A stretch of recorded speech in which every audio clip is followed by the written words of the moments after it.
A little bit, Daddy. Just started the thing up in a little bit. I promise. Okay. All right. I promise. I know. What's up, 351? What's going on tonight? What's up, Creole? How you doing? Oops. Yeah, I'm just making some rigs for this tournament. So just messing around with that. How's everybody doing tonight?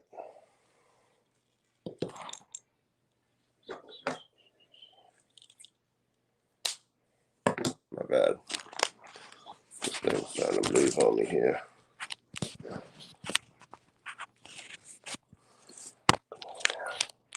Look at me there. All right, that might be a little better now.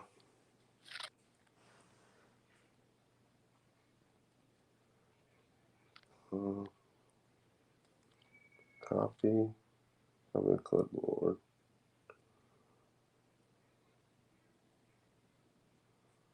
Okay. All right. What's up, CVA? Creole, I'm making mainly Santee rig. But I am gonna make a couple Carolina rigs. So we playing on anchoring and stuff like that. Yeah, man. I just got a haircut, all that, you know. I invited some other people to come up on panel with me, but I don't know if I know how to do it correctly. So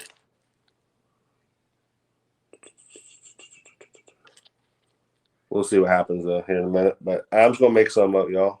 I'll show y'all how I do them. Which, you know, we all do them about the same. Let's see here.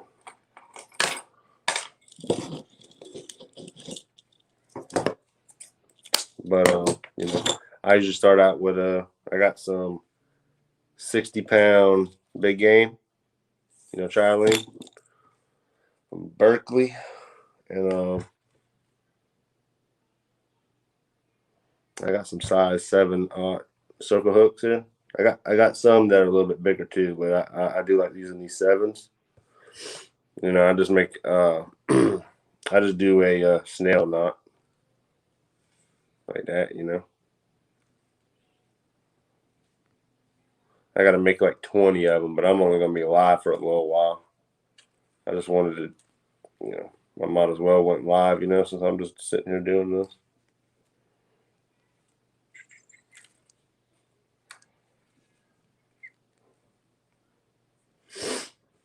Oh, what's up, y'all? 15 people. I gotta pay attention. What's up, Mark? Oh, no, Mark, don't look at my gear. What am I doing? How y'all doing tonight, y'all? We're just making, well, I'm just making some rigs right now. What's up, Raymond Williams? What's up, Hooks and Hams? What's up, Chris? David Smith, how you doing? How you doing? Mark Coburn. I appreciate y'all stopping in here, y'all. I was going to do this for a little bit. I'll make a couple of different ones, you know. I got some demon dragons. I'm gonna make some of the Santee rigs with demon dragons, and I just got some peg floats right here. So, but I like using this the Palomar knot with the snail, you know, with the snail knot and stuff like that.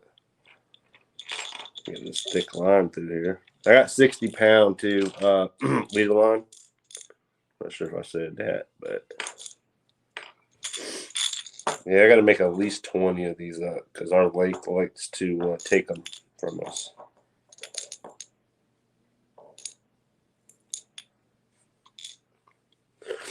What's up, here? What's up, Lee Evans? How you doing, man? Hey, what's up, Vegas? Oh man. Yeah, I don't know about anybody else, but when I'm like trying to tie my knot down, I usually try to wet it, spit on it, whatever, you know, something like that.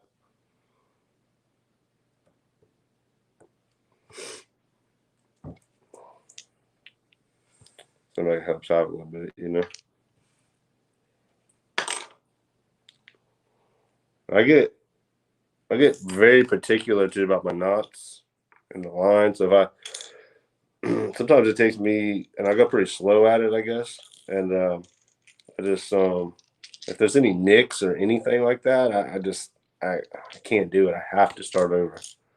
If there's any kind of weirdness in the line, I just can't stand it. It's my pet. That's probably one of my pet peeves, I guess, huh? I guess that's what you would call it.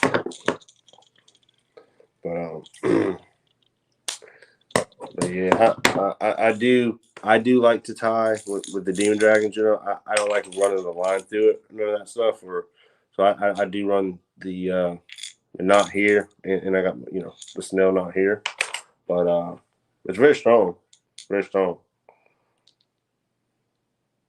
Let's see here, and I am going to change my links for this tournament. Because all these rigs I'll be able to pop the weights in and out for drifting or anchoring, so we shouldn't waste any time, swapping around if we have to go from anchoring to drifting. But okay, all right. So Jamie's backstage. So okay, all right. Hold on, let me click on this. What's up, Melissa?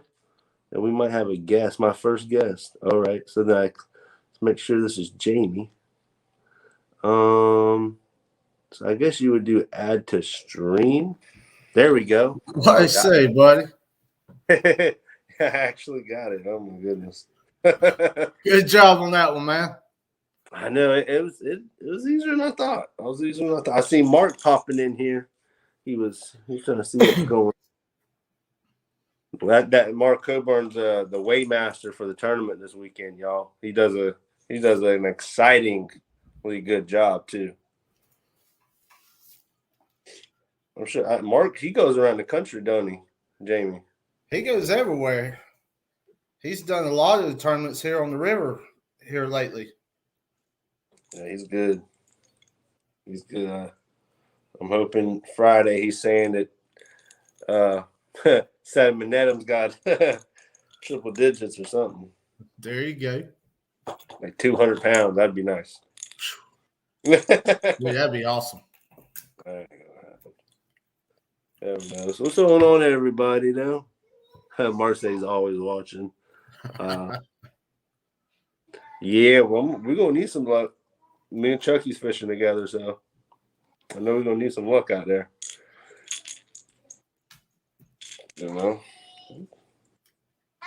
Yes, sir. Well, I'm not done yet. In a little bit, and then you can have your ice cream. Actually, give me 5 minutes, and I'll go get it. Okay? Okay, yeah, 5 minutes. All right, just 5 minutes. Bro. Lee Evans. Wow, 2 legendary fellas up on screen. Yeah. I'm moving up in the world. Moving up. I know how to bring some up on panel and all that now. Now I just got to make sure I don't bring a troll up here and someone's acting crazy. That's always interesting. You on a good boat. Chucky is one of my favorite people. Yep, that's right. Chucky's good people. Yep. He got bait right now, bagging bait up right now. He said that's a good partner right there now.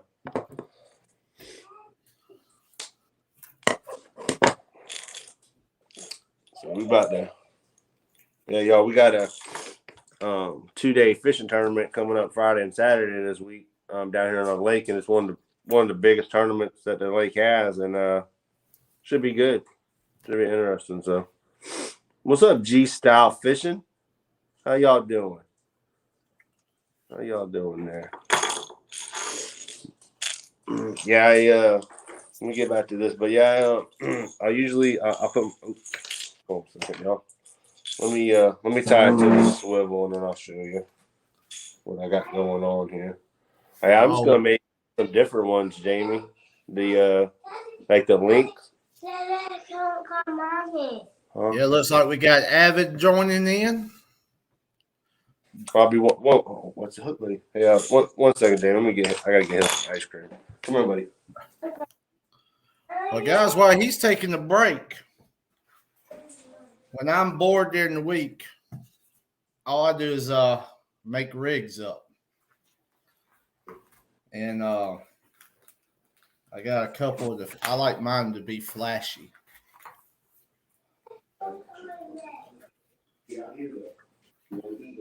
Let's see here. What I do is I got a pool noodle, and I just put all mine during the week. I just pre-make them, put them on here, put all of them on the boat, and that way, when you hang up, you can just take and snatch one right off, and there you go, ready to just put right on the reel or the line.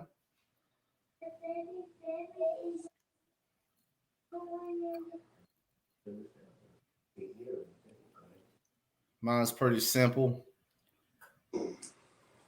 but that's what I use. I just pre-make all mine, put them up on a pool noodle, and it makes it that much faster. Just when you get hung up, just throw it on the line and keep on rolling. Yeah, that's for sure. Especially, yeah, ain't nothing like having to make stuff out there on the water. Just Especially during tournaments. Yeah, I know. Yeah. But yeah, I use the Palomar knot on all the knots except the hook. That's a snail. That's a snail. That's what I got going on here. Whew.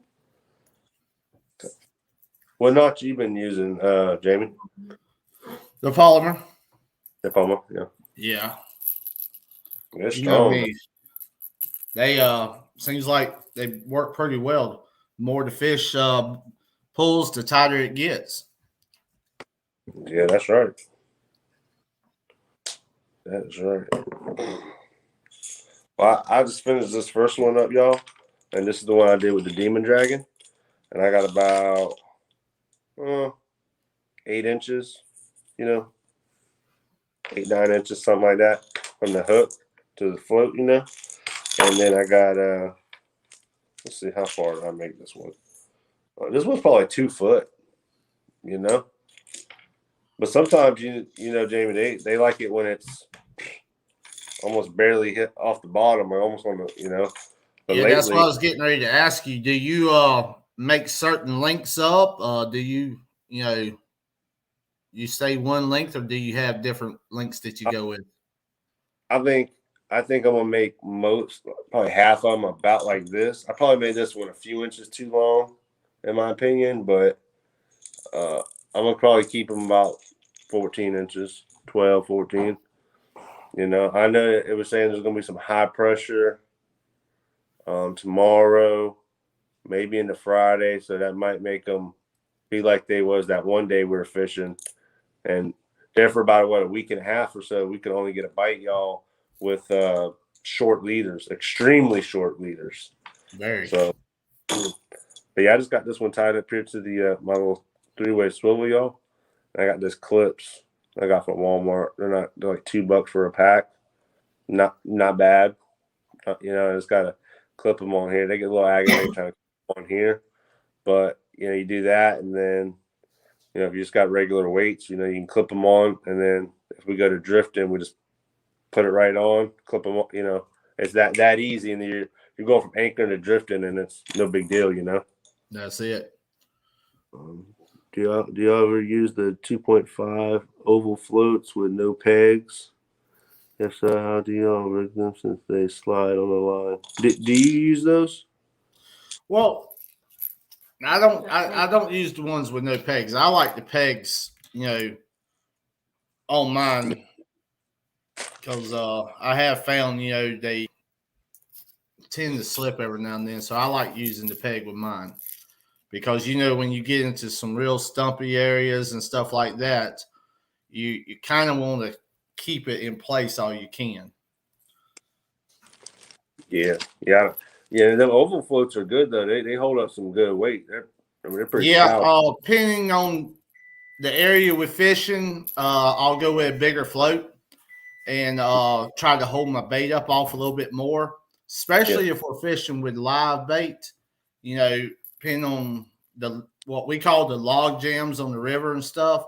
You kind of we like keeping them at certain levels. yeah, that's a good idea. Yeah, yo, this is how I bag mine up. I usually just make mine. I put them in a little Ziploc baggie like this, and then I'll make 20 or about 20 or so, and then I'll put them in a big gallon size. You know, everybody's seen a gallon size bag. One of these. So whenever we're in a tournament, you got all of them sitting right there. So you just pull one out and lose one and tie one knot, and you're back going. You know, within 2 minutes probably. You know. So they're definitely beneficial, but like that's the difference between me and Jamie. We got different.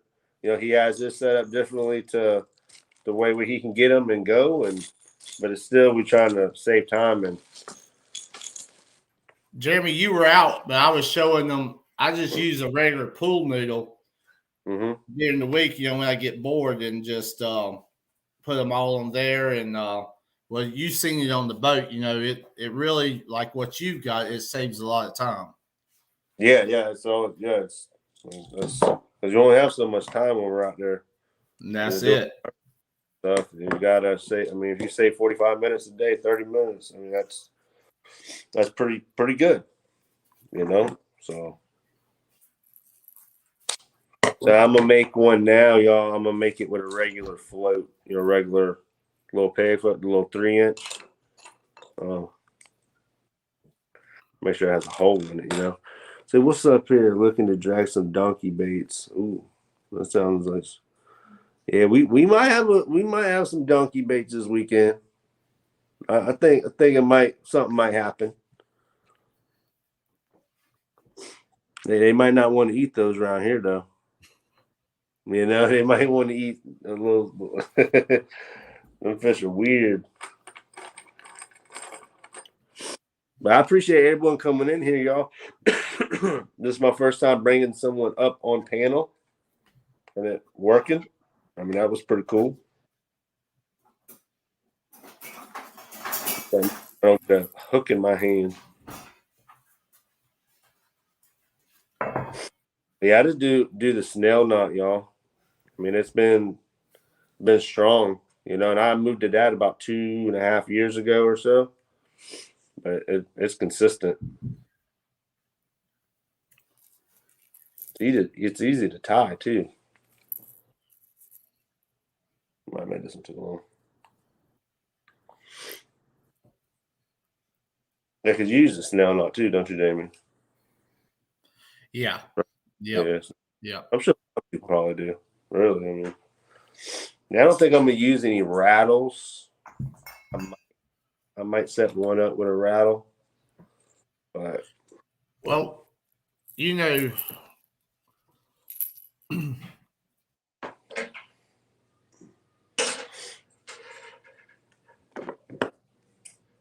shorten this one up a tiny bit.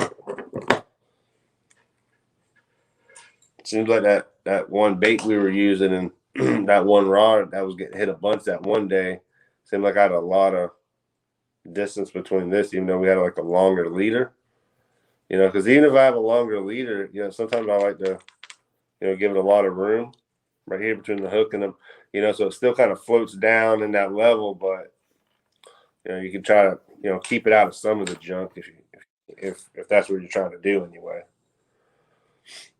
Because definitely losing drifting weights and stuff like that, that ain't fun. But yeah, I don't know if I talked about these swivels, y'all. It's just little 3-ways. But they're, I want to say these are 300-pound breaking. I mean, that's what they were rated for, 300. How about this, Jamie? That flathead I ended up catching that one night in the tail race, and that blue, I went back and looked, and my swivel had broke. oh Like it was wow. apart. I still got it in my boat too. I seen that. I said, so I'm gonna up my swivels a little bit. So yeah, that's crazy. You were talking about the rattles a while ago, Jeremy. Yeah.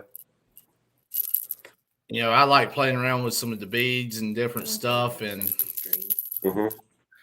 you know, Yeah, I'm sure I'm gonna make one. At least a couple, you know. I got a couple already pre-made and got some rattles too. I think they can be beneficial. That you know, without a doubt, they're definitely cheaper than like using any kind of the rattle floats. You know what I'm saying? I mean, definitely, and I think it serves the same purpose. You know. that's it. Which I've got half made up without, rattles and half made up with rattles. Just I'll throw some on certain rods and try it out, whichever one's working the best. I might switch over. Yeah. Yeah.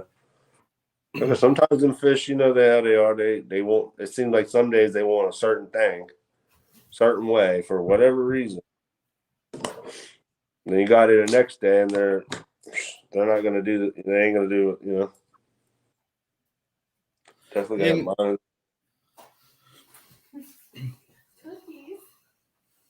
I got Rebecca over there making cookies.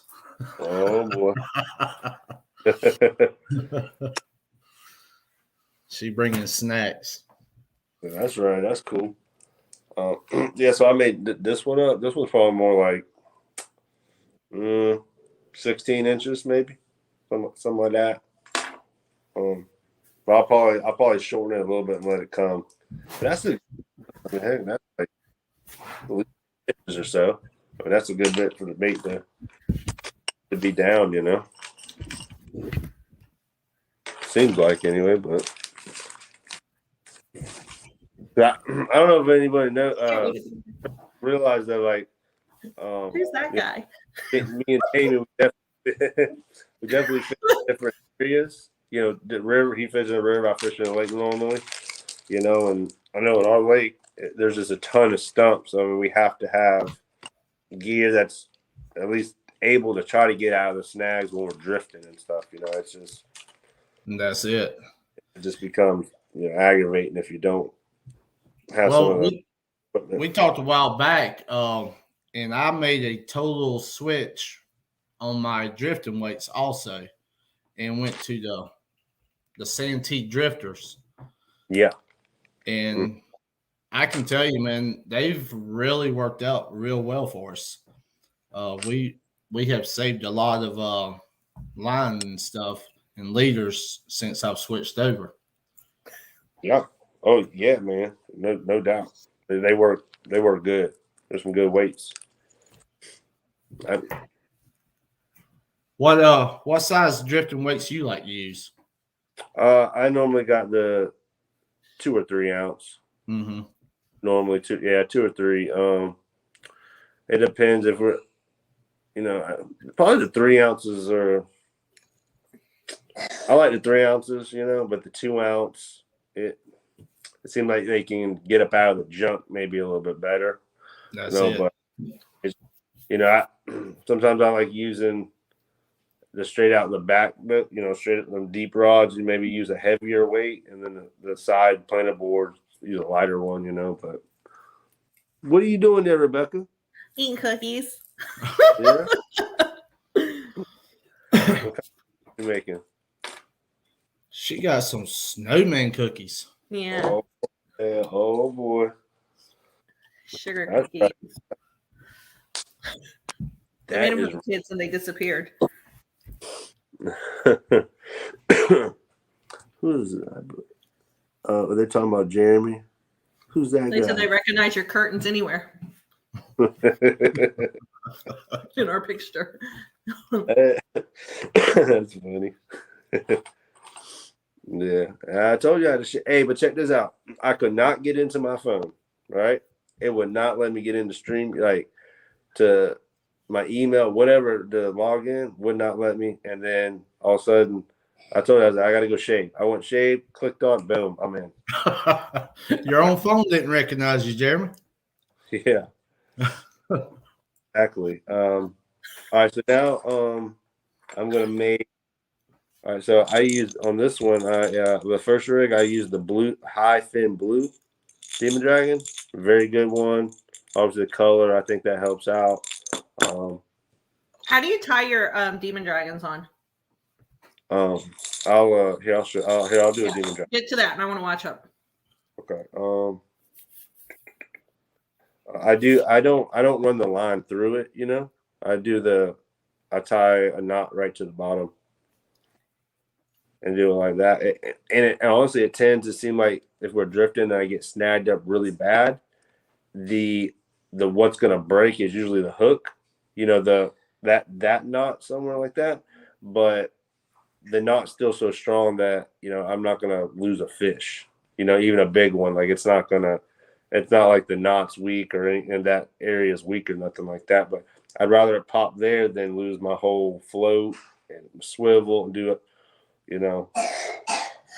And I didn't plan that at first or nothing like that. I just started noticing it. It just it's coming back. But moving up to the 60-pound lead on, it definitely I noticed that I was able to really drifting. I was able to get everything back a little bit more lately. You know, it just dump or whatever, but I don't know if I was able to drag it out. But that's what we were at one time around the 80, and then we switched down to the 60. And I can tell I like the 60 a lot better. Yeah, I really do. Plus, it's not as stiff. You know, it makes the bait going through the water. To me, it seems the bait's a lot more real than you know being on an 80-pound or. Mm-hmm. Yeah, that's super crazy strong. Yeah. Yeah. All right. Raymond says, Jeremy, are you hiding in your bathroom? No, I'm in my kitchen. Dining room, whatever you want to call this thing. They got me off track, y'all. I was about to tie a hook to another hook. That's what I was about to do. I was getting off track. I can come here and talk about cookies and. Oh, we know how you like your snacks out on the boat, Jeremy. Yeah, if you've been on the boat with me, you know I'm bringing some food. Every time I look over, he's eating chips or cookies or something. That boy has a book bag full. No joke. I pulled out a whole bag of like smoked chicken. No. I got to give you a drink out the cooler, and you pull a drink out your books. I'm like, where did he get the drink from? But I'll use the Palomar knot too, Rebecca, on all the knots that they set the hook on. But let's see here.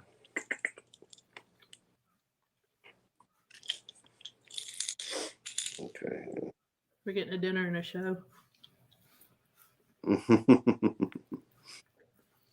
Jeremy tying rigs. I'll be out there on the first fish and I'll pop my line. Don't you hate that, man? Oh, man, let me tell you. Knock on wood, I don't. Yeah, no joke. You better knock on that table. I feel like I made this one a little too long. That's probably almost like a foot behind it. Just truthfully, I'll just redo that one. Because you go too much, and then you're. Here, give me some later on.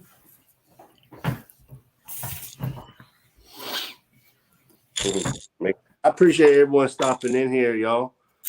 Carolina Real Streamers, and definitely drop their link in here if any moderators are in here tonight. I'm sure somebody is. Jeremy, you remember the other day I told you I went to Walmart. Yeah. I was looking for some beads. Well, I went to the fishing section. Man, them things are a little bit more expensive. So I went over to, I call it the decorative, the make the house beautiful section, I guess you call it. And got some of these that has different letters and you can spell different things with them. I got all kinds of stuff spelled all over my leader lines. But I tell you, for the money, man, they really work good on a leader line. Yeah, you're right, man. That's where I got some from. I just got some red ones, but yeah, I mean, I don't see the difference, you know. Yeah, I mean, Some ones and all that, I don't see really the difference a lot of times. So I redid that one. Yeah, a lot shorter. Yeah, that's probably almost like 7 inches or something.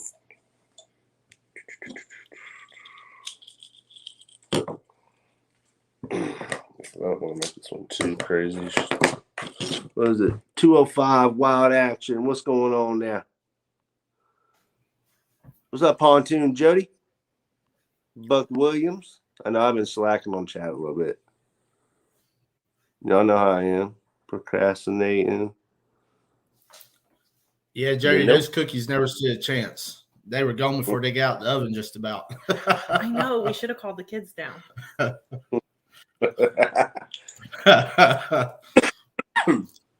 didn't want you guys to see a fight between kids. Yeah, that's funny.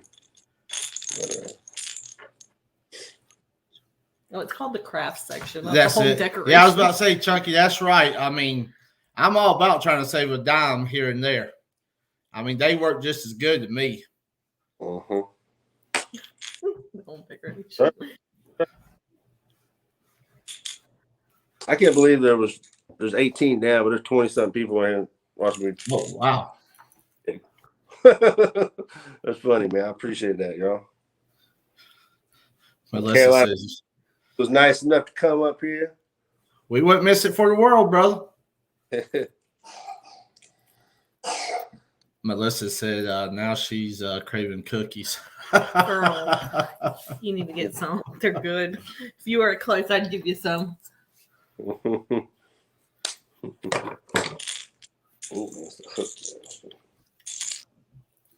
Yeah, I usually wet my knot, roll it around, make sure it's real tight in there. Just make sure it's right, because you never know when that 100-something, 200 pounder is going to show up. That's it.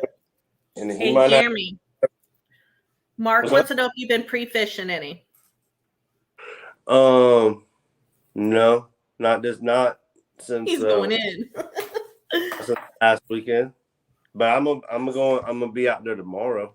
I've been sick this last weekend, so I was trying to get out there, but I ain't been out there. But I've been fishing for a couple weeks here and there in a few spots. So, but you never know.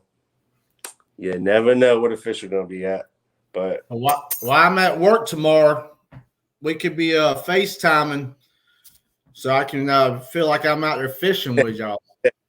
well, I'll be doing some bait fishing, but tomorrow I'm actually not going to, Mark, I'm not going to do any actual catfishing when I go out there. I'm just going to go looking.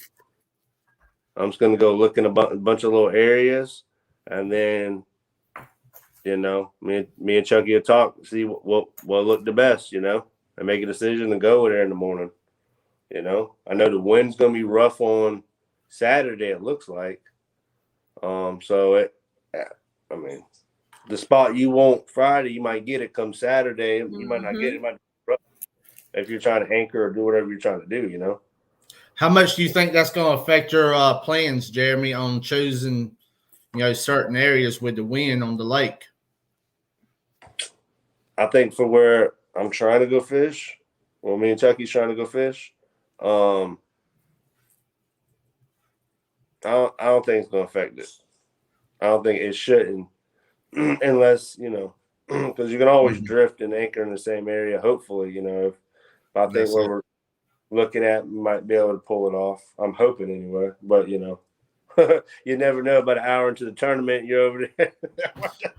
But you know how it is. We showed up at tournaments before, no rain, and about 20 minutes before takeoff, it's pouring down rain. It seems like the weather changes in an instant out there. And I want to say it was, I think Saturday, it's calling for rain like 30 or 40%. I don't know if it's going to really, rain or not, but looks like that wind's trying to get up there a little bit. And we all know how that place gets when it's a little windy. Yeah, the lake we're talking about Santee Cooper, so Marion and Moultrie, but a lot of people will just fish Moultrie. It seems like it's a lot less hazardous. Marion has a bunch of stumps and sticking out in deep water is just kind of sketchy. But yeah, our lake's kind of like a bowl, like a circle type of deal. And the wind, when it starts getting going, y'all, it gets going, and it's rough. Like you better know what you're doing when you're driving out there. That's for sure. You definitely want to reach for the handle, right? Yeah. Well, my driver comes Saturday. The guy who's driving, I better hold on to the handle. I was about to say you will have the handle, won't you? You need a seat belt. I already know. We'll be at the dock, and I'll be holding it. I've seen him come by me going out from the camp, going out into a thunderstorm one afternoon, and I said, "Buddy, you can have it." He never slowed up. Hey, Rebecca. So yeah, so I tied my hook here, obviously, and then did about 8 inches, about say. Tied my knot there, and then I tied another one there to my swivel, and that was probably about, I'd say 2 foot. He ain't scared. That's what he said, Palmetto. What's up, man? What's up, Palmetto? Yeah. You're the stunt boat this weekend. Yes, you are. I'll be thinking of you. Yeah, Chucky hit the gas. I'll be a little nervous though. Hey, driver, you won't on tournament morning. You know what I'm saying? He's gonna try to get you there. He's gonna get you there first. Yeah, there we go. So that's gonna be fun. Luckily, we don't have to do a blast off thing Saturday because I really don't care for those. Kind of sketchy, but it'll be all right. I guess we are kind of still blasting off, huh? It's just indifferent. It'd be nice though to let us go out there and set up an hour prior to fishing like they did last year. That's pretty cool. There's no rush. There's no. I enjoyed that when we fished the one up in Watery. I enjoyed how we were able to go out, about an hour before time for lines and stuff. It was really nice doing that. Yeah, it just takes some of the rush out, get set up. I feel like it helps the fishermen. I mean, obviously, it can help them find better area or something like that. That's it. This is one that Rebecca just done. It says, "Go, Jeremy, go." Oh, there we go. Is that the one you caught your 34-pounder on? That is the one. Yep. I'll say, y'all, that thing works.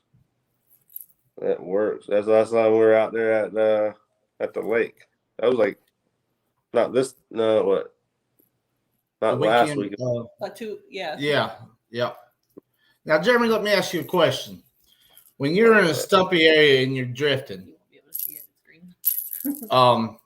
the beads right through here that slides, do you feel sometimes that helps you get that little extra nudge over the stumps, or do you feel it don't help at all? Because it makes it a little stiffer there? Well, it makes it a little stiffer, but they move, and when you drag over that stump, myself, I feel like it gives that hook a little extra, guide over that stump where it don't hang up as bad. You got the green screen on. So it's been doing for a year. I mean, I just haven't used the beads as much, you know what I'm saying? So I can't really, but I mean, it definitely could. Whatever if it's helping, I say go with it, right? Well, you fished that last time we fished down there, and we come through that little stump field. We had those beads like that. And then I had some set up that didn't have them. And actually the one or two that we lost didn't have the beads on them. So I didn't know what you thought about that. Yeah, they might. Yeah, they might just do that, huh? They might help. You know what I'm saying? I mean, if obviously, whenever we didn't get snagged up as much that time. I mean, I have used some of them, but I just haven't used them in a while. But they could though, huh?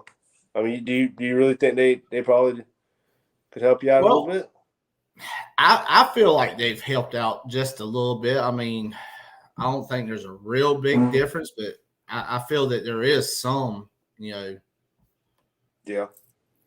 I mean, that's what I'll tell anybody, that if you're confident in something and it's work and you think it's working for you, don't matter what the next guy's doing. I said, keep doing what you're doing. That's you it. catching good fish on night crawlers, use them. You don't mean you got to go out and this, that, and the other bait. You don't have to do all that. That's it. And I like playing with the length on my float also, pulling it down closer to the hook or bringing it up depending on the area you're fishing too. Mm-hmm. I might pull my float down towards my hook a little bit.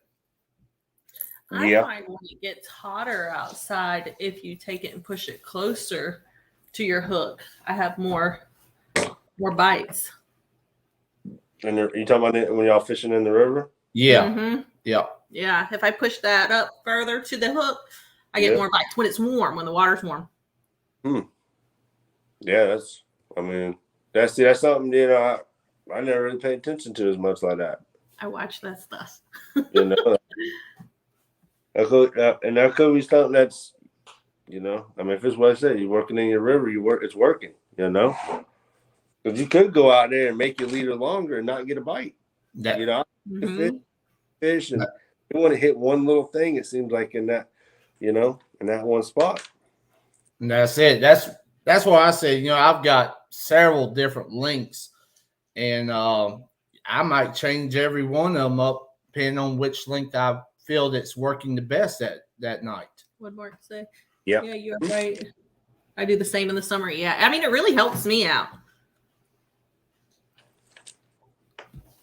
And hey, y'all, just made like a little I made a Carolina rig on this one, just regular, probably 2 foot, line or whatever. And I just got the 7/0 hook on there. I do like to have a little bit long, not too long, when I'm at, with Carolina rig, because I feel like having that shorter leader. I feel like as soon as he picks it up, I feel like he feels some tension with the weight there. I feel like having that line, it seems like he just gets a little bit extra time putting it in his mouth, and then next thing you know, you're hooked up. And now I notice you like using the 3-way swivels a lot, and I notice where you got where you hook your weight and stuff, and I'm pretty much just a regular swivel. I don't really use the 3 ways. Yeah, I remember I was talking about that. But the way you use it, though, that is perfectly fine. Fine. I don't see, nothing wrong with that at all. I mean, it's super strong and everything, and it's clean too. Sometimes with my 3-way, the line might hit the weight, and get a little tangled sometimes when you're casting out, or just not too often, but it does happen. It just, but trying to put that one up out of the way. But yeah, I don't know if I've showed anybody, but I got these little clips for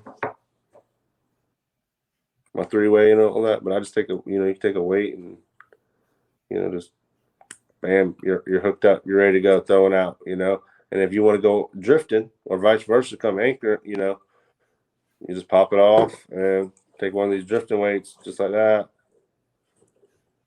Put them on, clip it, and it takes you to change out 10 rods. I mean, it can't even take a minute, 2 minutes to do it, and then bam, you're drifting. You're just like that. You control the motor down, you're going, Jeremy, I believe we changed out 10 rods the other day, far as going from anchoring to drifting, what, less than 8 minutes? We had everything done and throwing out, I believe. What? Yep, that's right. That's quick. For sure, man. And when you fish in tournaments, man, you got to, like we talked about a while ago, you got to cut the time as much as you can and get the lines, the bait back in the water. Yep. Especially when, a lot of tournaments we gotta be at that boat ramp, the weigh-in site, and if you're trailering, there ain't no closed boat ramps. You're going it's at least 45 minutes, 35 minutes. Sometimes you got to trailer though. The lake gets so dangerous in that opening sometimes that it's just the better decision is to go around.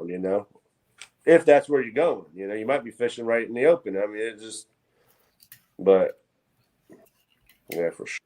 Let's see here. But yeah, I just use these Eagle Claw hooks, y'all. And they're good, Oh, we all got different preferences. I can't say that word. On hooks, What kind of hooks do you use, Jamie?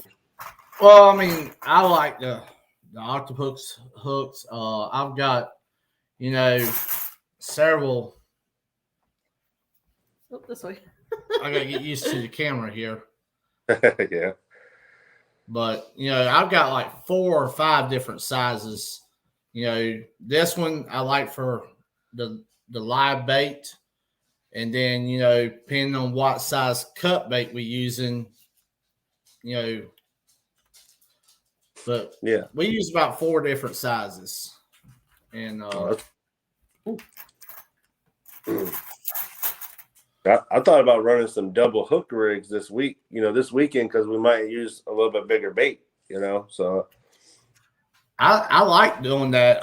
Kind of wish a couple weeks ago we had some of that on some of these when you lost that big one.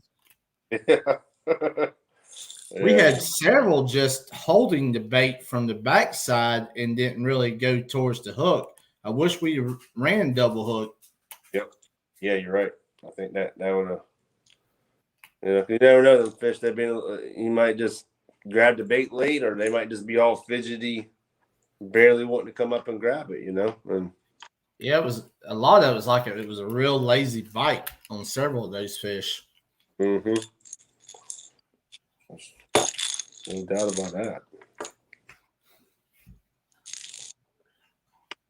So when y'all going fishing? Well, I think I told her I'm about ready to just take a break until after Christmas, but you know how she is. I begged him to go tonight. He wouldn't go. Got to work more, man. I got to have my beauty sleep. Sleep for the week. It don't seem to help, but I still call it beauty sleep.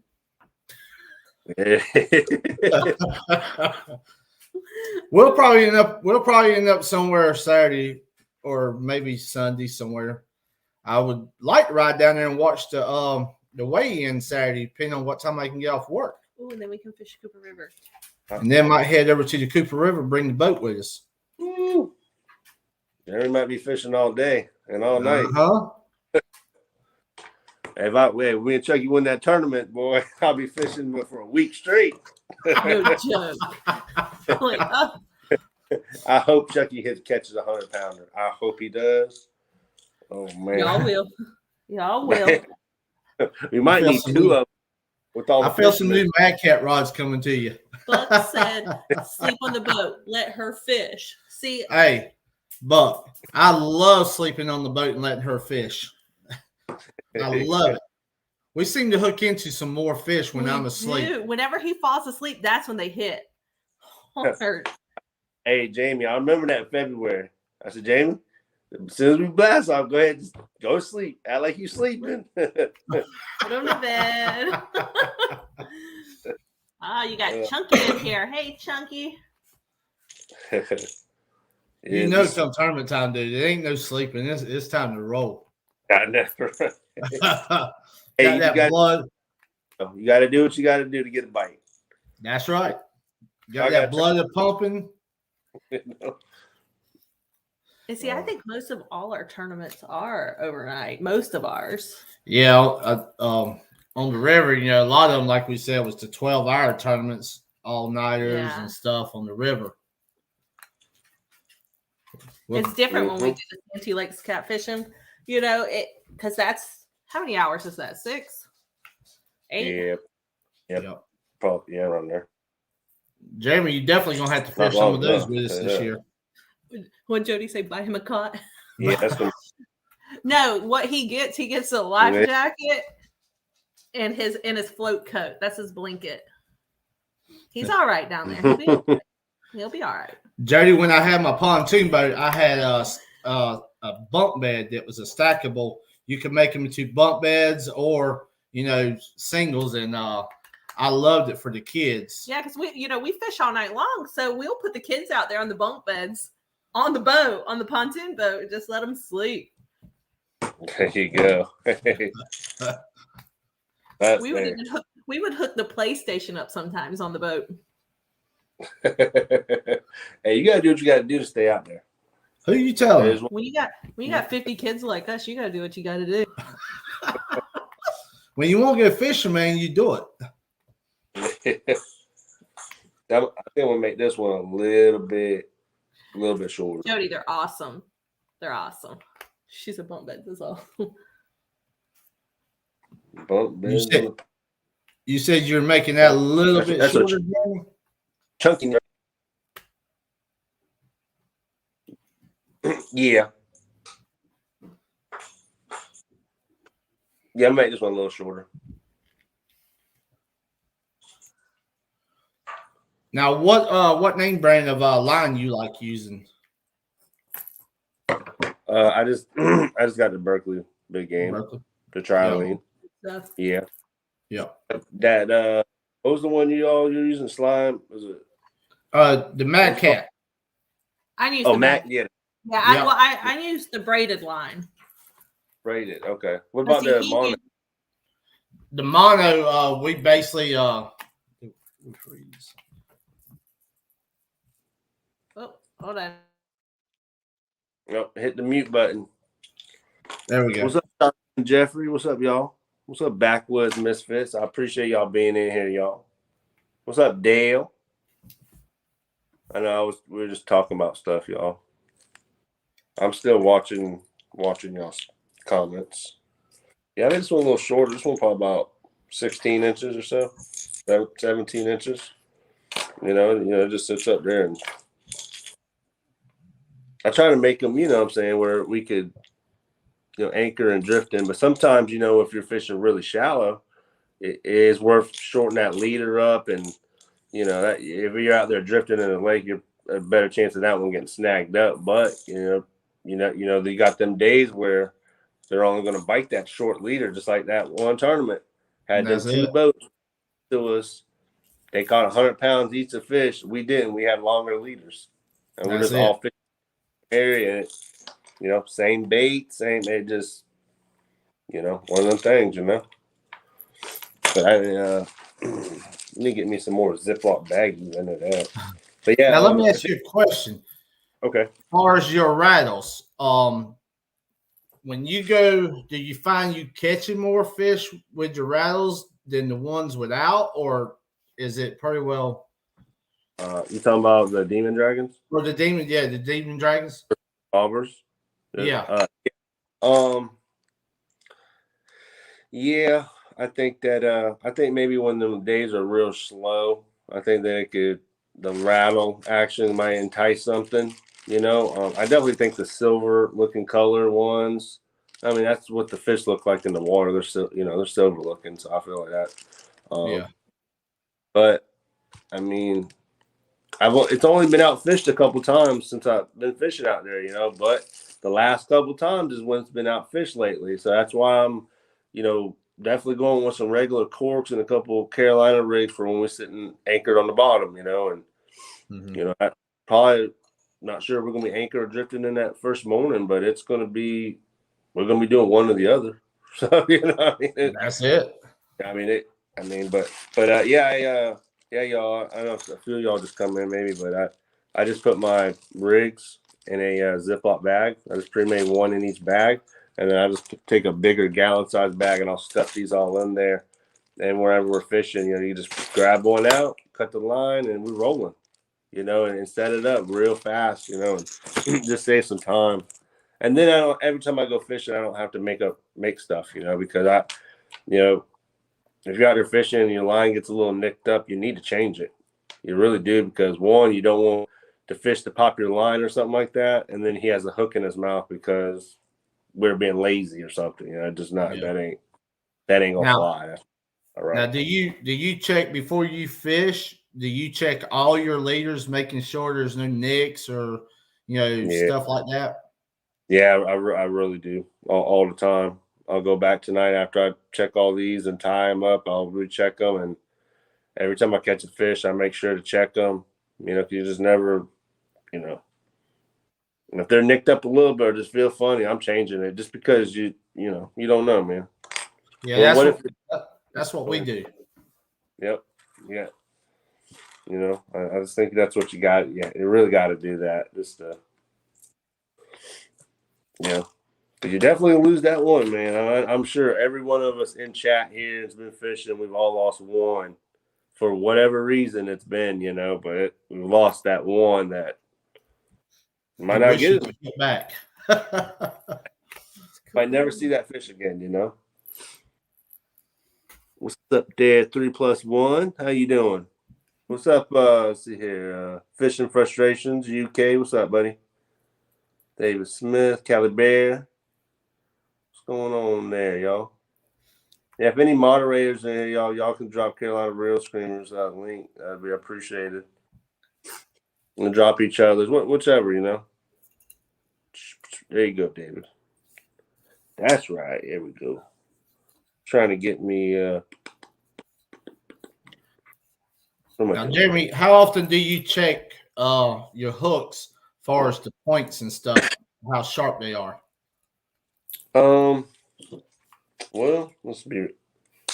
I don't know. If I have some older hooks, I'll check them. But I don't know. Normally, I probably don't really check them too often, to be honest, which I really don't. I guess I've always they should be sharp. I kind of sometimes, you can look at them like, oh, that might be a little, but, they should be. Hopefully they're sharp. Because I have a tendency before I put my bait on, I'll just take it against my finger and just check it that way. If it, feels sharp, I'm letting it roll. But sometimes I have found, if it really just don't grab right at that point, of course, changing them out. It's just something I've always done. Yeah, for sure, dude. That's got to be. Definitely got to do that. You don't want a dull hook. No scales on it neither. Let's see what's y'all talking about. There we go, y'all. That's what y'all need. I appreciate all the moderators and everyone in there, y'all. I appreciate everyone though. We've stayed up there on having people watch y'all. So that's cool. Watch me tie rigs. I remember before I was tying rigs. Every time I'd come up on a panel, tying Jeremy tying rigs. I said, I know, man. I get super picky. Man, if I feel any weirdness, I'll start over. You know how Rebecca checks hers? She just shoves it through the foot and have to take her to the hospital. Out there weedy and barefooted, me out there tying rigs, and she throws it through her foot. It was bad. Oh, Rebecca, come on. It was so bad. And she still wants to weed eat and cut grass barefooted. We'll find out. Do it.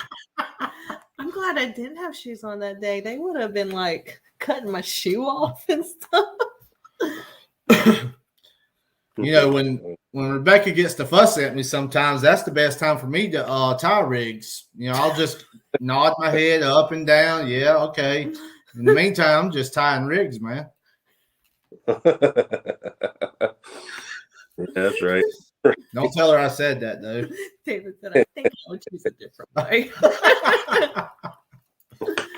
Yeah, it was expensive. I used to put a piece of wood, man, and pull on mine that would get them real good and tight. Yeah, I just kind of. People. I try not to force it too much because I feel like it could do the little, Yeah. Sometimes the knot you got to play with it for a second to get it right. Yeah, Rebecca used to get on me all the time for taking the hook and hooking it to the kitchen table, pulling on it, get it good and tight. Oh man, I love my table. My wife, boy, let me tell you, I got a pretty table. A little bit over the line for her.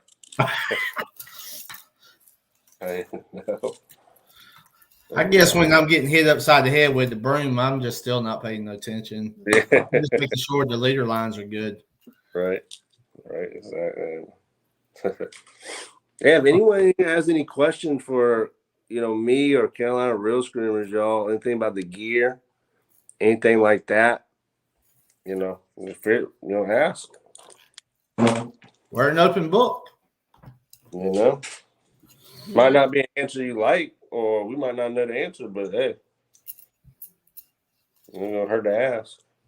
The only thing we won't tell you is our fishing holes. I'll tell you, but it'll be 20 feet to the left. Or the other side. I know, right? Uh-huh. Never know. Oh, yeah.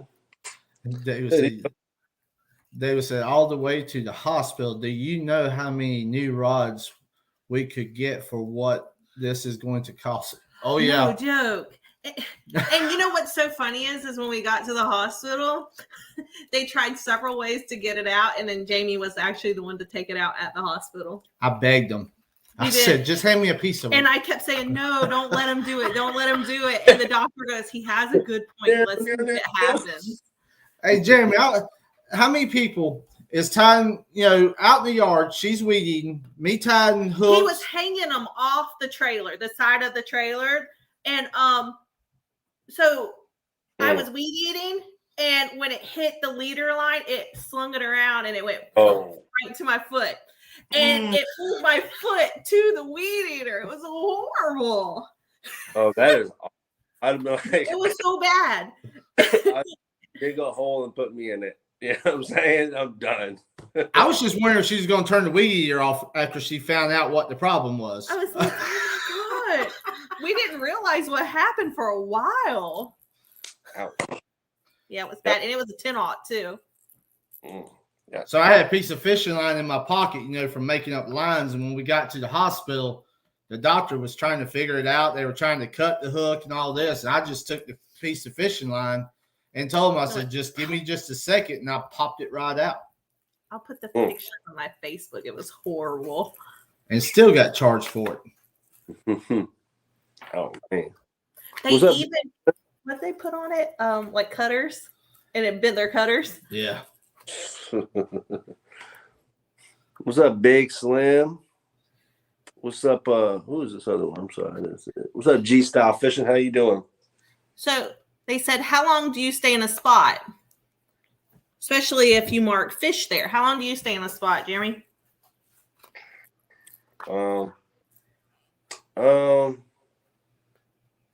Probably,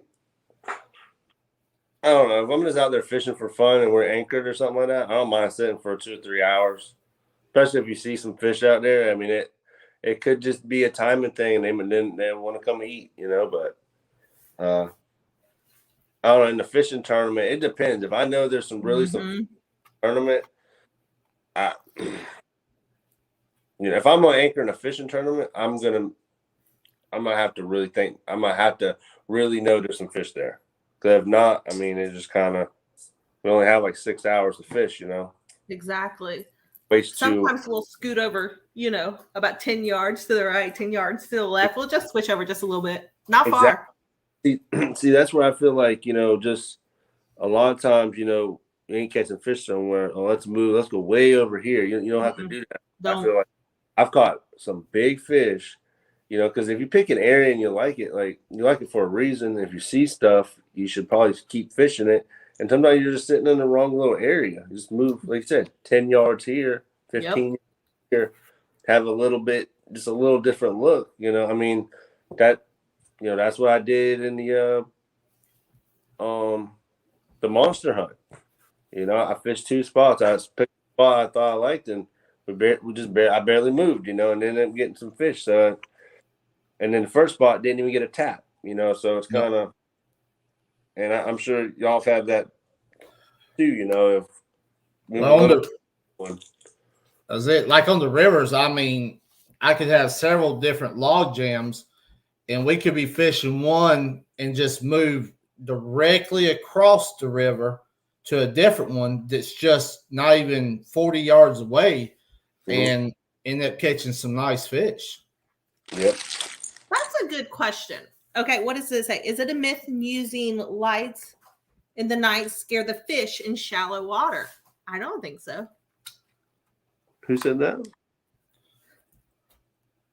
Was it G-style fishing? G-style. Okay. What do you think, Jeremy? About lights in the water? Yeah. I don't think they scare them like that. I really don't. I think if you ride around, you got lights on your boat, the motor's gonna more scare them. Like, but I mean, you'll run up on fish all the time if you're real shallow. Yeah. I mean, they'll be there. I mean, they're not. It's not like they hear you coming from a mile away, and they still might hear you. They just don't. They're not bothered or don't worry about it or whatever. But I got lights around my boat, and it seems like it helps out with bait. See, that's what I was gonna say. I feel that lights being that close to the water is really going to draw some of that bait, and to me it helps out sometimes. See, Mark said lights attract bait, which attracts catfish. I'm with Mark, 100%. Yeah. What about? Yeah. Okay, it's me and Mommy. Okay, go play. Jeremy, I don't know if you've ever done it, but you ever done any flounder? What, gigging? Yeah. Flounder gigging, yeah. No, I haven't done it. No. And the reason why I say that is because, you know, you're using lights and they're real bright, and actually you see a lot of bait, you know, come to that light. It's really, you know, amazing when you do throw that light to that water. It's like it does. It just draws it to them. Yeah. Yeah, I think so too, for sure. I seen 3+1 ask the question. What was it? I want to say, what's your favorite wintertime bait? Yeah, what's your favorite winter bait? Winter bait. What's y'all's favorite winter bait? My favorite bait's always live brim. I love live brim. Hey, that's a good one. My live brim gets smaller though in the winter. Yeah. Well, it all depends, Jeremy. You know, like, you know, if we're fishing the river, we like more live bait. But when we come to the lake, you can probably cut bait is the way to go. Yeah, especially you're drifting. Live bait, I feel like that's just, you know, gonna get you tangled up drifting and stuff like that. But, you know, but yeah, so y'all like the brim. It's hard. See, me and Jamie have 2 different fishing styles. I fish way different than he fishes. So, you like fishing straight down. Yeah, I do. Yeah, so that's a good. Yeah, it's different. I mean, and that's where that live bait, though, I feel like that's perfect presentation for them flyhead that's in y'all's river, you know? Mm-hmm. Yeah. You know? I mean, Oh, go ahead, buddy. My bad. We could pull right over a spot, you know, and look and find a good, you know, fish laying there.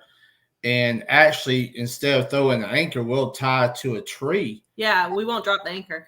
And actually, when she suspends her bait straight down, you know, with that new depth finder we have, you know, it works real well.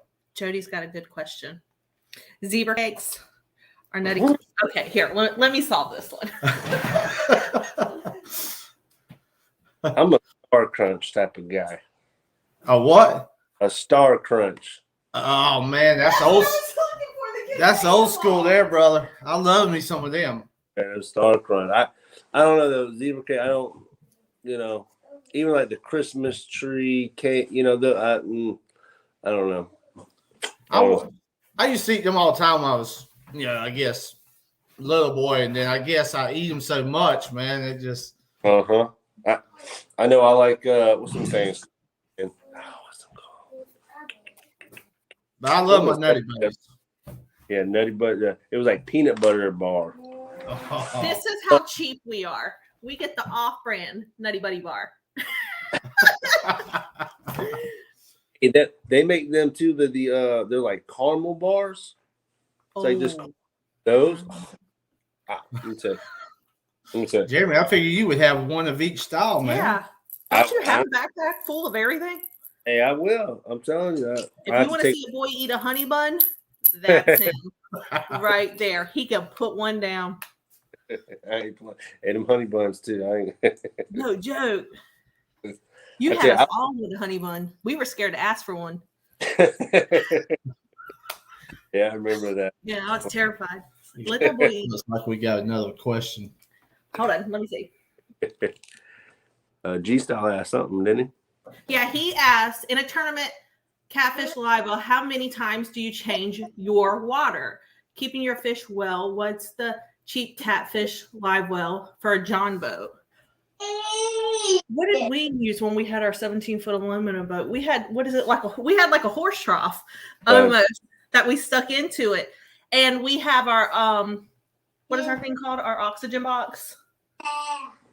And it kept our water clean. We never had to change it. Yeah, we have one of those extreme oxygen boxes with the filter in it. And we, now summertime, I'll constantly run fresh water through in the summertime, but wintertime, a 6-hour tournament, I won't change no water. But when the water starts heating up, then I'll change it out constantly. I'll just constantly run fresh water through it.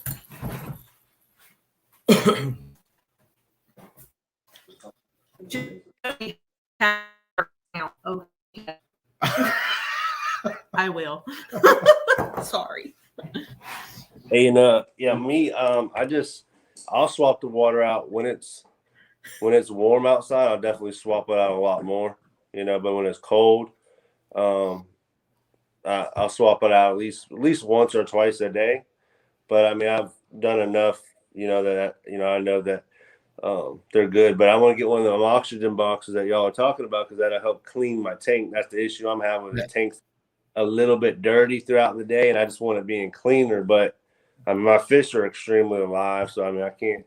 It's not like it's hurt, Well, that's what I was just telling them. In the wintertime with that extreme oxygen box, Jeremy, I don't, in a 6-hour tournament, I don't have, change the water at all because it's got so much oxygen with that in there. And plus the water's cooler. It's cleaner with that filter. So I won't change it. But in the summertime, even though I do have that box, we're always thinking about the care of the fish. That's number one.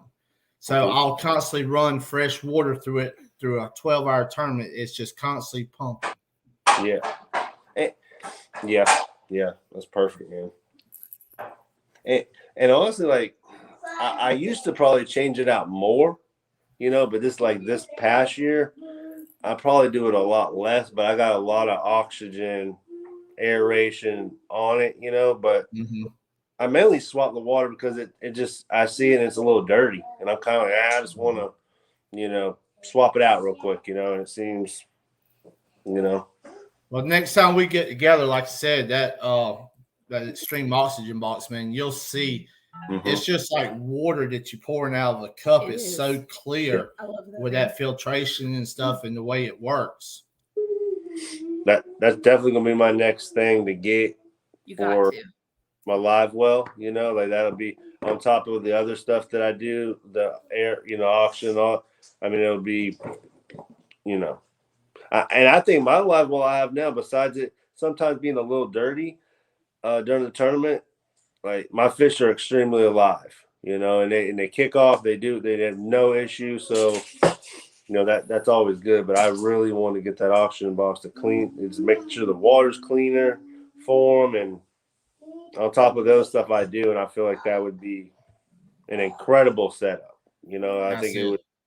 I feel like it's better than because I don't have a built-in live well on my boat. But some of I don't know. You know how it is, man. You see some boats come in with fish, and the fish are lazy looking, and they have a nice boat with everything, and I don't know, it makes you wonder. I don't understand why that's the case.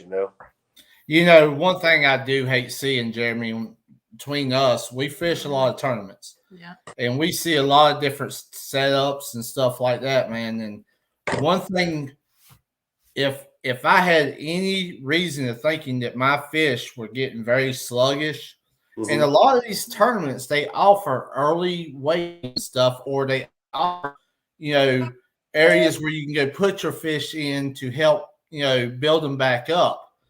Is I hate seeing fish that really takes a beating. Yeah. I really do. Yeah, it's hard to, because I know you're like us. We constantly thinking about our fish. Yeah. CPR. That's first. You got to take care of them for the next generation. Exactly, because especially the big ones.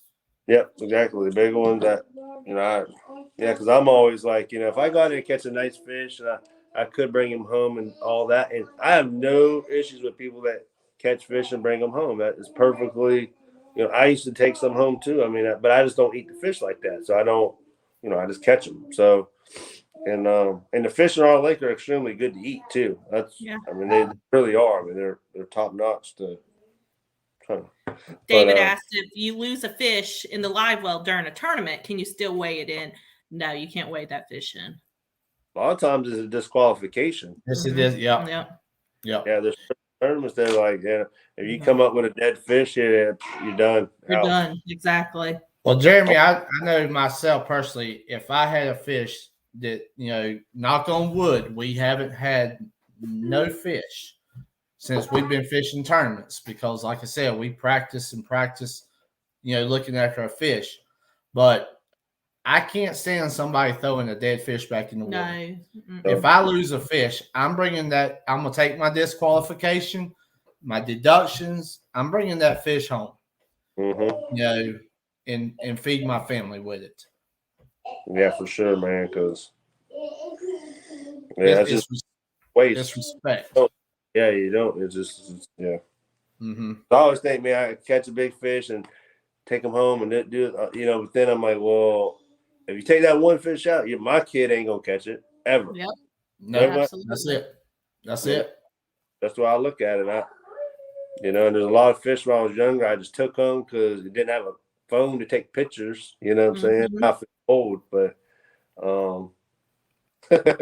but I mean, you take them home. Oh, look what I caught. Stuff like that. And then in hindsight, I was like, I should have done none of them. I said, my fishing spots would be that much better today. But if everybody took every fish home they caught, man, our generation to come would just not have any fun. I mean, you got to practice. You got to throw them back, especially the big ones. Yep. Yep. That's for sure, man. Jeremy, do you run all the same corks, all the same size corks, pretty much? Yeah. I got all I got is these 3-inch ones, and then I have the Demon Dragon style float like that. But the Demon Dragon's a tiny bit bigger, but still the bobber is going to hold up a little bit more. It seems like. Yeah, I got just those. I don't. Then I feel like if I use a lot bigger bobber, then I got to start using a little bit heavier drifting weight, and then those are a lot more expensive too. Yeah. And I feel like they lift. Oh, I don't know.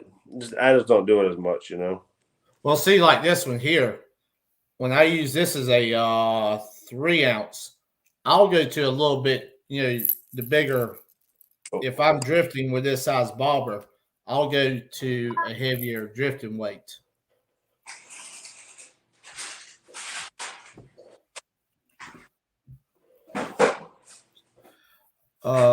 Team Snagging Whiskers, where do you buy all your supplies? Well, we buy all of our stuff through Mad Cats Outdoors. Jeremy, where do you get all yours? Well, I am looking at moving to checking out the Mad Cats braided line. Definitely about to check that out. Whenever I go to get some new line, I think I'm gonna buy some, test it out, see how I feel about it. See how it sets on the spinning rod and all that stuff. Because I like to mainly use the spinning reels. But mainly, man, I just go to Walmart.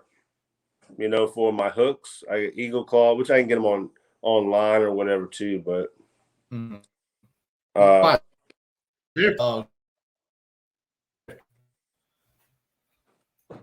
that's where I get all those from. But everything else, we go to Mad Cats Outdoors. Yeah, that's a good. Yeah, he's good people though.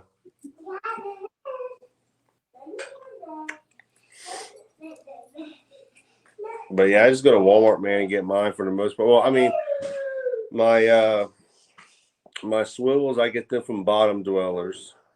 I order from them some from my and then I got my clips. I just get them from Walmart. They're and then my bobbers, I got them from, I won't say Bottom Dwellers too. They had like 100 order of 100. I get stuff like that. And then my hooks, you can get them Amazon, Walmart, whatever. But the Eagle Claw, Circle C hooks, they're good for me. So that's what I like to use. G-Style has a question for you. What are your strategies when your waters are highly fished? In terms of hold on a second. I am way behind. So our waters here are highly fished. They really are, because we get a lot of people who bush hook our rivers. They really do. And our rivers have taken a very big beating here. In the last 7 years, I've seen dramatically it's changed. We just go more upstream. We pretty much know where a lot of people are sitting and stuff, and we just totally bypass some areas. If I've got to travel another 5 to 10 miles upriver to get to areas we know that people is not going to be, doing a lot of limb set hooks and stuff, that's where we'll go.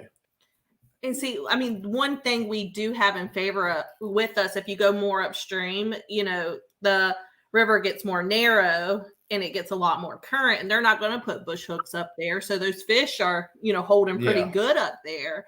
So, Jeremy, how about you, buddy? The highly fished area. Yeah, with you being in Santee, I mean, you get a lot of fishermen down there from all over. There's a bunch, but I've been out there a lot too, and you won't see it. But with the place is so big too, but it just depends. Like right now it's cold out there. There's only some fishermen out there. There's not like hardcore fishermen. There ain't no people just out there, doing whatever, but have you noticed, like with Santee, like Moultrie and Marion, I think they're, the people there are a lot more respectful over fish, and you guys do have good, standards with that, releasing the fish. So I like that about you guys out there. Y'all are very respectful with your fish. Especially all I know the tournament people I know, everyone pretty much puts everything back. Unless they're like, hey, we're going to eat something tonight, and they're going to keep a couple tiny fish. Yeah. But with the third, what you can have, 25 fish per person, and 2 of them can be 32 inches, which I think is even way too much. Like you shouldn't. Per 3 went out on a boat, we can keep 75 fish. Like that's crazy, See, the problem we have here is, with the bush hook, there is a limit here, but however, it seems like they're clearing their lines, putting it in the truck, going back out for more. So it's like, I mean, you can't ever really fight them, and it's and plus hard. You're supposed to have your lines out, and you can't put them out to fish until certain times. But we've gone during the day, Jeremy, and they're just waxing them all over during daytime, and it breaks my heart. Ugh. And they're still setting them. Crazy. Yeah, it's just, I mean, if people are hungry, starving, that's understandable. But people are just trying to take. I can't stand that. It's frustrating. Like I said, with a razor on it. That's all now too. Now it's bad. It's bad country. You'll see trout lines galore all over the place. Jeremy, I don't know your opinion on it, but I feel that per person is myself. I wish I could even take it down what it is now. Yeah, I think so. I think so too. And a lot of people like to put them in the freezers and stuff, man, and you forget about them and stuff, and they're gonna freeze or burn. So I know there's probably people out there saying, man, come on now. I feel myself 10 per person is plenty for anybody. Yeah, definitely, man, definitely. But goes a long way. So if 3 of us went on the boat, we'd have how many? That'd be 30 fish. It's plenty of fish. That's crazy, but I don't know. Y'all kind of breaking up a little bit, I think. It's picking up. We got a little Conway hurricane. Conway hurricane. That's right. Woo-woo. Now, Jeremy, how many rigs will you work on during the week before a tournament? How many will you try to have ready? Probably I will do 30 because then I got to put 10 on my rods. That's 10 rods. We did my brother fishing, but we still need 10. So we do 10, and then usually I like to at least have 15 or so backups. You know what I'm saying? Because you just never know. I mean, just like you and me are fishing, and we got 7 rods got snagged up. And we were anchored. Oh yeah. It was just like, I mean, how long did that take to do if we were out there fishing in a fishing tournament or just fishing? I mean, it'd take 40. You know what I'm saying? And we just popped out some new leaders and new line, and we were back fishing in no time. Hey, Jamie, did you see Uncle Lou's question? I did see it pop. He asked about the floats, the rattles that you put in the float. Do you shove the glass bass rattles in your floats? Uncle Lou, myself personally, I've never got that in depth with that, because I myself, I have enough rattles on my lines. Jeremy I've never messed with him. How about you? No, I haven't. I didn't know what he's really talking about, but yeah. Now, back when I used to bass fish a lot, now I did put them inside my worms, shove some inside my worms and stuff back when I was bass fishing. What was it?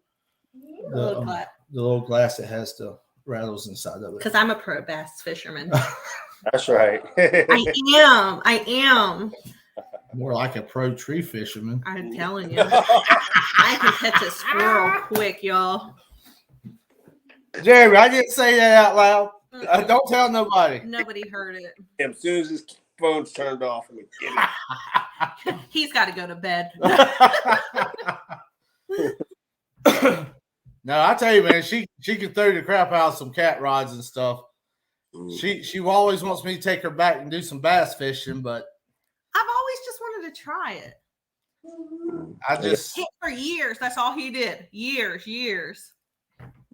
What's up, Whisker Dreams? What's up, Team Snagging Whiskers? Buck Williams. I appreciate y'all being in here. I want to say LG's live now. I want to say he went live a little while ago.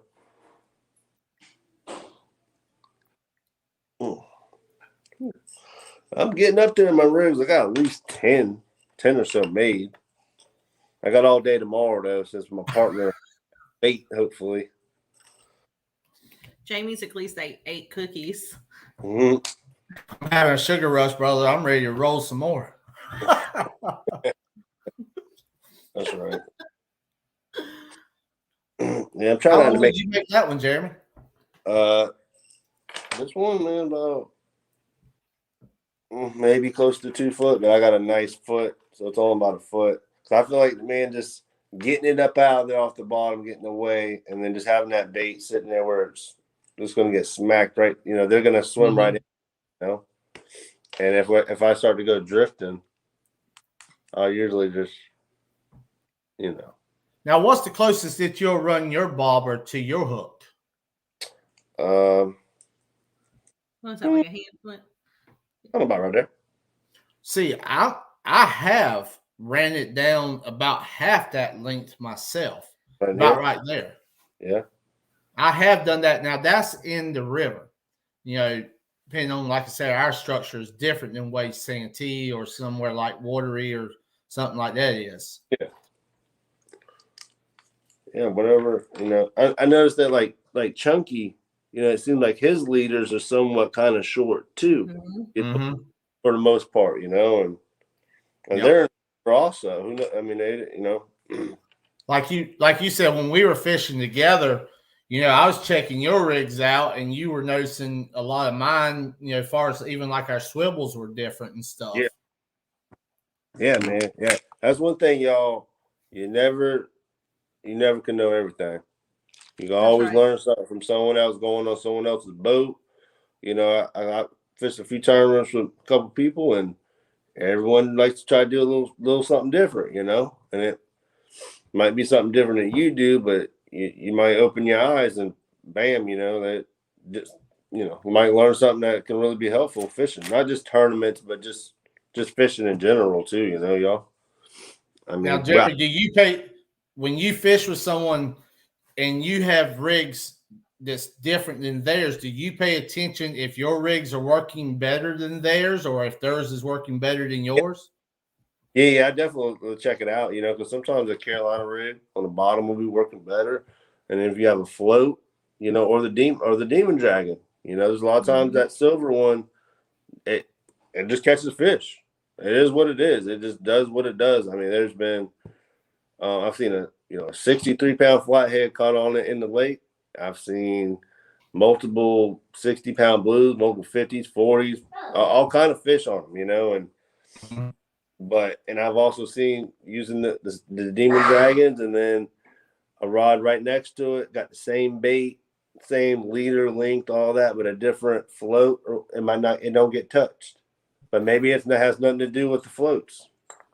You know, maybe it's just the way the bottom is out there. Maybe the fish are just running through that one area, you know, and it's all us just making up something like, you know, this is working better, but I do think there's obviously a difference in having a Carolina rig straight on the bottom and having a float. Yeah.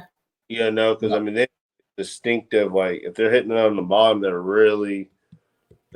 trying to stay to the bottom. It seems like, you know, and if you just got the, you know, the float on there, you know, they're coming up to get it. You know, and I've been out use the floats and been catching fish good, and then you have a Carolina rig right in the same area, and it won't get touched. And we've taken that out and put a float on it, and then 5 minutes later, bam, we got a fish, a good fish. And see, wanting to do, you know.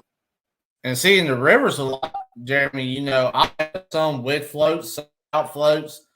Depending on what current we fish, a lot of times current's high, you got to kind of back away from us. I try a little bit of everything.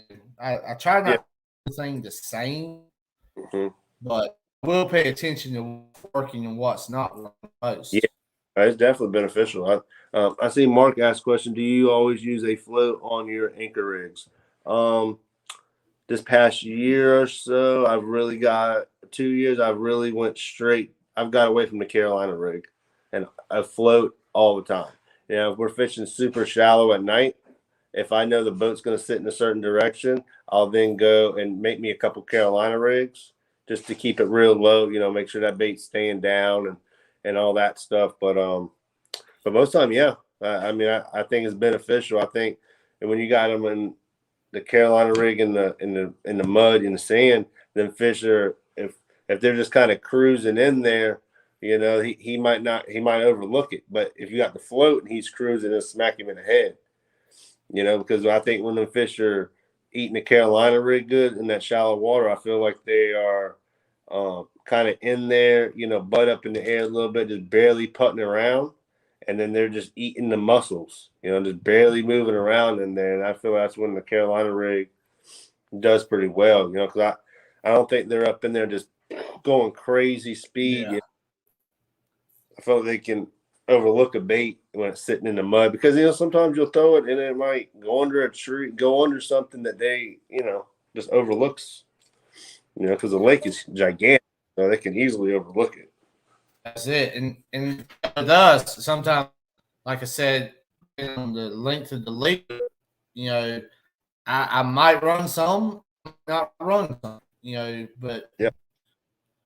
And it's different in different places at different times, and all because what about 3 weeks or so ago, we could get bites on was short leaders. That's it. That's what was happening. Our last 3 trips out, we could catch them on a 4-foot leader, you know, and big ones too. You know, it's just what's going on out there right now. They're just wanting to eat. Looks like down catfishing in the house. G style, all this rigging up's got hitting rigs too. That's right. That's right. I've been using floats on the lake also. River, I always Carolina rig. See, I think in the river, in the Cooper, I like using the Carolina rig, but it depends on where you're at. I feel like you're sitting in an area where the water can come in and out on you. I think using the Carolina rig is the best way to go because, you know, if the water's going back and forth, it's going to tangle you up and all that stuff. But if you're out in the main river where the current's consistent, I think having a couple of them demon drag or something with a float, like something making a little noise, that's prime. I think it's great, you know, and then use your Carolina rigs on the side of the boat to hold, you know, to kind of hold out there. And then you got your floats because, you know, the float's going to try to pick it up. And that's it. No, it's just, you know, I mean, that's it. That's just my opinion on it, you know, and stuff like that. But that's some good info, brother. Yeah, you know, yeah, man, I got to get this kid situated for bed and all this stuff because I still gotta get my rods, all this stuff situated. But I've already been on here 45 minutes longer than I thought it was tonight. But yeah, yeah, y'all, appreciate everyone coming in here. Hopefully y'all liked what we're talking about tonight. Definitely, you know, hit the thumbs up, all that, or thumbs down, whatever you think. Oh. And definitely go check out Carolina Real Scripters. They got some new videos out. I'll have some new videos out. I've been working on some stuff. And that's about it, y'all. And y'all got anything to say, Jamie? Rebecca? Guys, just appreciate each and every one of you coming in. Love the questions. I mean, Jeremy, I feel we had some good questions asked tonight. Fishing stuff like that. That's it. I feel, man, we are to start doing this. It looks like we got a good crowd that joined us tonight. Maybe start hitting up on different topics and just, you know, having some fun with it and try to get what we use in tournaments or everyday fishing out there to everyone. Yeah. Yeah, man, do something after maybe this Sunday or something after this tournament and talk about that and just talk about, I don't know. Hopefully y'all come out Saturday for the weigh-in because we actually do something. We'll be there. You might bring the boat with us. You never know. We might bring the boat. If you're wanting to still fish. I'm hating that we're missing this one. Trust me. I know, man, but you know, there'll be some more. We got another one in January coming soon. I will be there. Which we've got a lot of great stuff coming up for both of us. You know, for Jeremy's Tournament Cat channel and Carolina, we're gonna try to start getting out there a little bit more. We're gonna hopefully start doing some lives and channel. Yeah, y'all. Definitely. All right, y'all. I appreciate everybody. Catfish and Crappy Day Fish on. I appreciate y'all coming in, Mark. Appreciate all that, y'all. 351 takedown. Everyone to come in. Go check out LG Bass. I'm sure he's on right now. Go check him out and everything. And everyone, y'all have a great night, okay?